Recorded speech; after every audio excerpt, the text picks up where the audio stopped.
মান খাতালা নাফসাহু বিশাইইন উযযিবা বিহি ইয়াউমাল কিয়ামা, যে ব্যক্তি যে জিনিস দিয়ে নিজেকে শেষ করবে কিয়ামতের দিন ওটাই হবে তার শাস্তি।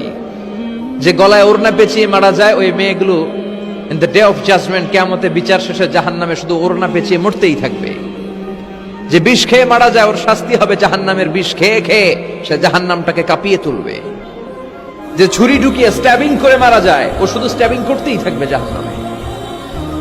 এরকম অনেকে আছে আজীবন ইসলামের পক্ষে ছিল, কিন্তু শেষকালে মুরতাদ হয়ে মারা যায়, আছে না নাই? আবার অনেকে আজীবন ছিল কাফের, মুশরিক, ইসলামের শত্রু, নাস্তিক, কিন্তু শেষকালে কালিমা পড়ে মারা যায়, আছে না নাই? জিহাদের ময়দানে এক সাহাবা যুদ্ধ করতে করতে কাফির মুশরিকদেরকে কচুকাটা করে জাহান্নামে পাঠিয়ে দিচ্ছিলেন। জিহাদের ময়দানে ওনার যুদ্ধ দেখে সব সাহাবারা বলল, আজকের জিহাদের ময়দানের সব সওয়াব এই সাহাবা পেয়ে যাবে।